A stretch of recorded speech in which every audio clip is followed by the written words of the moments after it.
Véronique nous a rejoint pour nous parler de cet événement qui est en tout cas pour moi, vraiment, je suis épaté de cet événement, Bicycle Tada.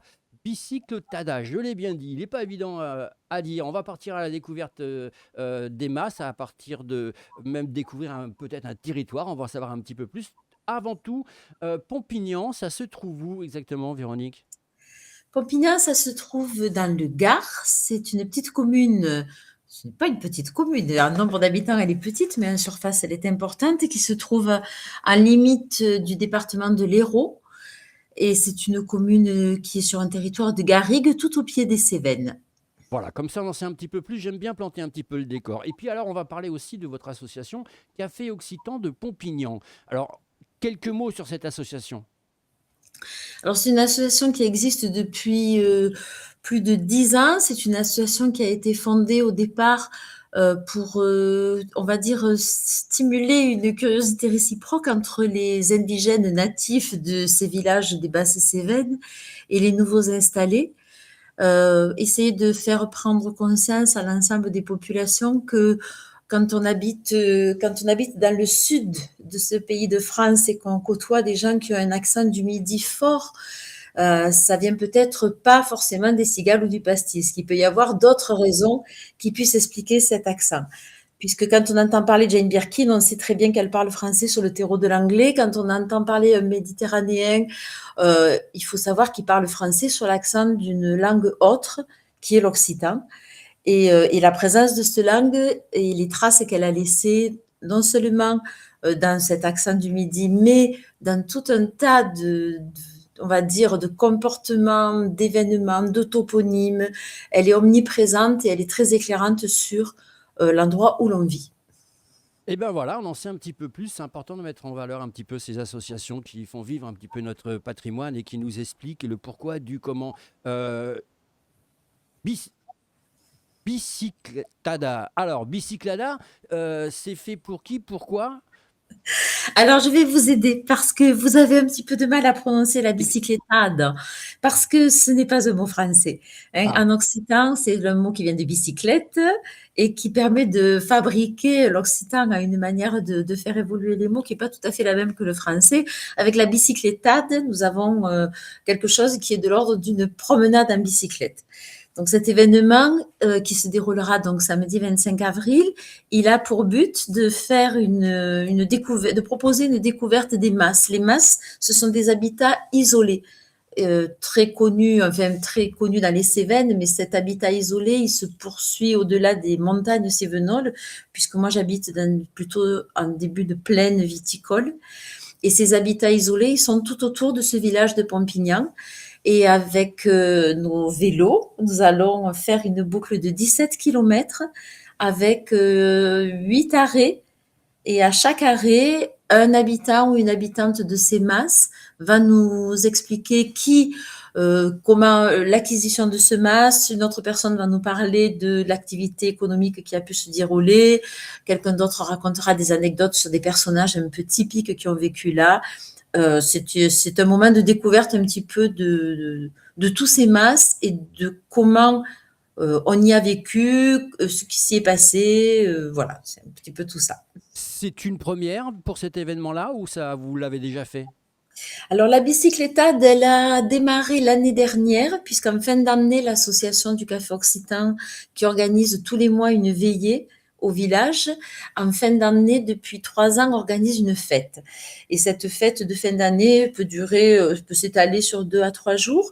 Et l'année dernière, nous avions proposé une demi-journée de promenade dans les masses avec Mhm. des intervenants. Et au vu du succès qu'avait eu la demi-journée à vélo, on a décidé cette année de faire quelque chose de plus important qui dure la journée. Et alors, avec justement, avec le recul, vous aviez eu combien de personnes justement pour la première?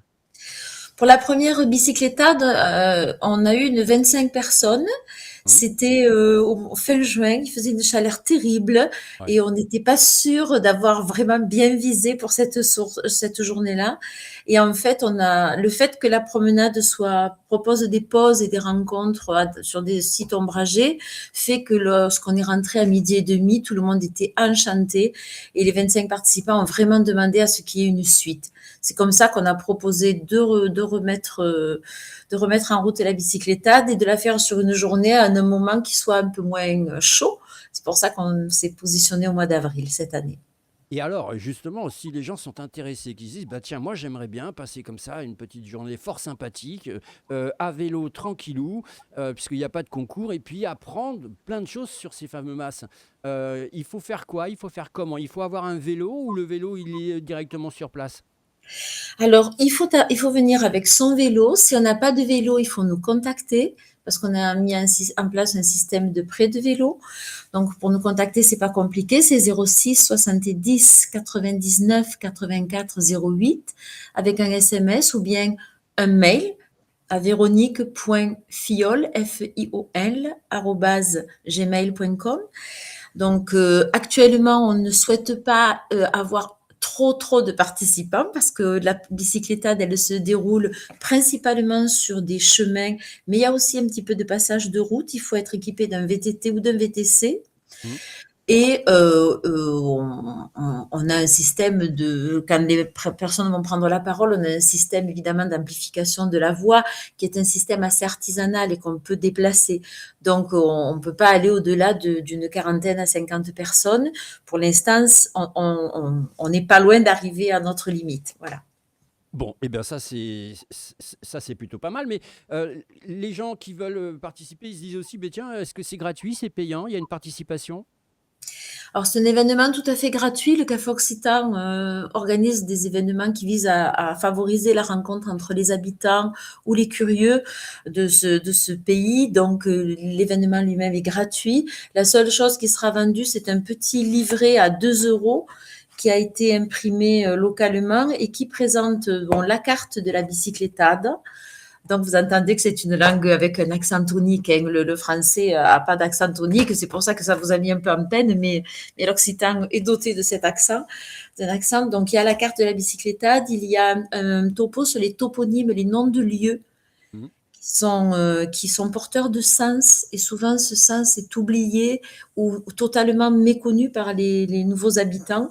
Donc, vous n'appelleriez pas un endroit qui s'appelle le dépôt de dynamite et c'est très important de savoir ce que ça veut dire, tous ces lieux. Donc, il y a un petit topo sur les toponymes. Et puis, il y a des chansons, puisqu'à midi, nous partagerons un repas dans une bergerie qui s'appelle la bergerie de Monnier. Et là, chacun amène son repas. C'est un repas tiré du sac et lors du repas, nous allons chanter parce que nous aurons une accordéoniste qui nous accompagnera et on va apprendre des chansons très simples qu'on chantera tous. Bon, eh ben très bien, on en sait beaucoup plus si vous avez envie d'enfourcher votre vélo. C'est la bicyclétade de ce samedi 25 avec, on espère, un beau soleil. Et puis je vous rappelle que vous pouvez faire gagner un reportage. Il vous suffit de voter en haut. Le chiffre que vous voyez qui vient de s'afficher en haut à droite, c'est le chiffre numéro 3. Merci beaucoup Véronique. Merci à vous.